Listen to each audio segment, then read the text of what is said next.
Tēnā koutou katoa and welcome to this workshop. We'll open the session with karakia today. Tikina atu rā, te pūtake o ngā kōrero, I runga I te rangi Mārie, kia ngā kou titi kaha, kia mau ki te honga tangata, ka whakamoa kia tina, hui e, tai ki e. Kia ora and welcome to everybody. I'm Kara Palmer-Alcorn. I'm the manager of the Media and Screen Policy team here at Manatū Taonga, or the Ministry for Culture and Heritage. We have sign language interpreters for this session, so I'd like to introduce Kelly and Rosie, who you'll see throughout the session. Please let us know via the Q&A tab at the top of the chat. You'll see at the top if you need sign language interpretation to help you during the breakout sessions, which we'll go into after presentation, and we'll make sure that someone is in those rooms to support you. You can also turn on captioning for this presentation, and there are instructions in the Q&A tab on how to do this. This presentation today will be recorded. This is to ensure that people who are unable to attend can still have access to the same information to support their engagement with the proposals. However, the group discussion and feedback portions won't be recorded. We do take people's privacy seriously, and we'll make sure that all collection, retention, and access of personal information is done responsibly and respectfully. All personal information shared during these sessions is held in accordance with the Privacy Act, the Official Information Act, and the Public Records Act. For more information about this, please visit our website at mch.gov.nz/privacy. Thanks to everyone for taking the time to join today's workshop. This is part of the Media Reform public consultation process. Media Reform includes 5 proposals that aim to create modern media legislation for New Zealand's media and content production sector. The proposal that we'll be discussing today is about ensuring New Zealanders can easily find TV services on local TV services on smart TVs. I would like to stress that this proposal is high level and the government has not decided whether to progress it. The purpose of this consultation is to hear your feedback on all of the proposals, how we could improve or change them to support the best outcomes for the sector and audiences. Any proposals that are ultimately agreed by Cabinet would require legislation to implement, and they would come into force in 2026 at the earliest. Today, I'll give a brief presentation and then we'll break into groups so that you can share your views and discuss the proposals. We'll then come back together as a group and share the key themes from your discussion. There are lots of you here today, which is great.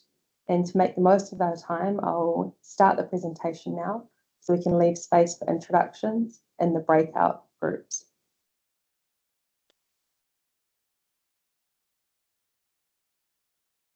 So firstly, I'll provide some context for this proposal.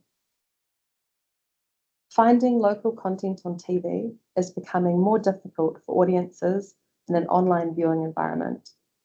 While lots of us are using phones, tablets, and laptops to view content, plenty of viewers still like to sit down in front of a television. The home screens of smart TVs act as gateways for audiences to access a huge amount of content and services, both local and international. Manufacturers have a degree of control over the position and availability of the apps on the home screens. This is often referred to as prominence.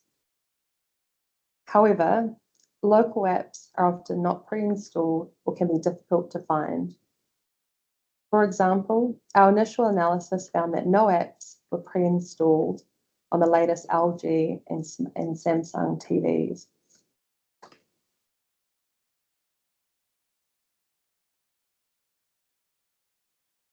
So why is this a problem? Well, Australian research found that 1/3 of surveyed people with a smart TV don't know how to download an app, and over half don't know how to customize their home screen.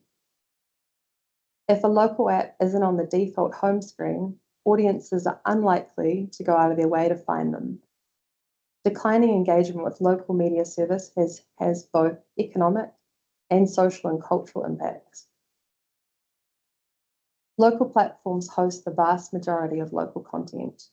If we aren't accessing our local platforms, we are less likely to be engaging with the kinds of content that tells our stories and reflect and build our cultural identity. In turn, decreased engagement affects revenue and brand value, reducing media providers' ability to help fund local content and ultimately to remain financially viable. Fewer local media providers would mean fewer news sources, viewpoints, and less accountability, which would have social consequences for society and democracy. Several jurisdictions are exploring or implementing prominence rules. The Australian government, for example, has passed legislation to ensure local services are available and accessible on TV devices. Since 2004, the United Kingdom has required that its public service broadcast to channels must be given the top spots on TV guides. This is to ensure audiences can easily find them.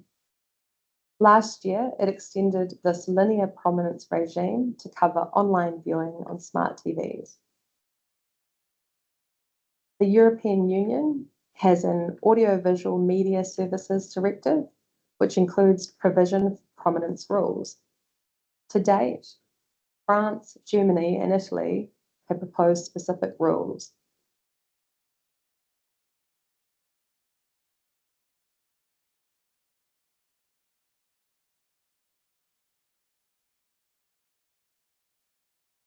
The aim of this proposal is to support New Zealanders to easily find and engage with local services and the local content they host. This aim aligns with the overall objectives of the media reform package, which are on this slide to recap, and also in the discussion document.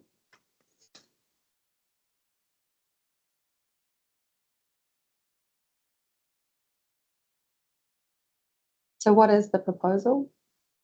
The proposal would require TV manufacturers to ensure local TV broadcaster apps can be easily found by audiences on smart TVs. This would also include ease of access to free-to-air linear channels. There are options for how legislation frames this requirement.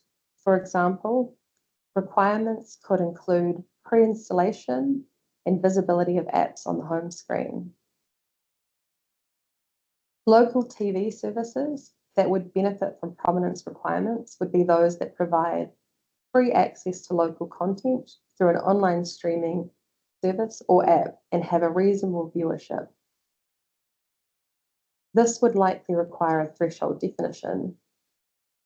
In the current context, we would expect this to include TVNZ Plus, Freeview's streaming app, Free Now, and Māori Plus.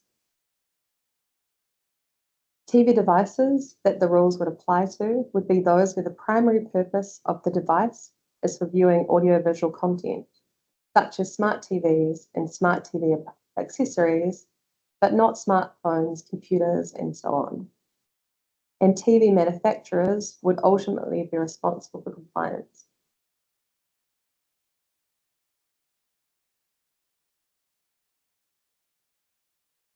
So that's the brief overview of the proposal. And we're now going to move into breakout rooms where you can have an interactive discussion about the proposal, which is the focus of today. We would really like to hear your views on the potential impacts of the proposal and what you think needs to be top of mind for the government if it decides to move forward into detailed design. You have all been pre-assigned a group, and so hopefully this will seamlessly and automatically happen and you'll be moved into those rooms.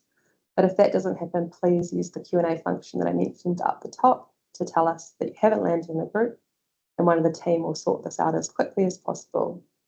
See you back here shortly.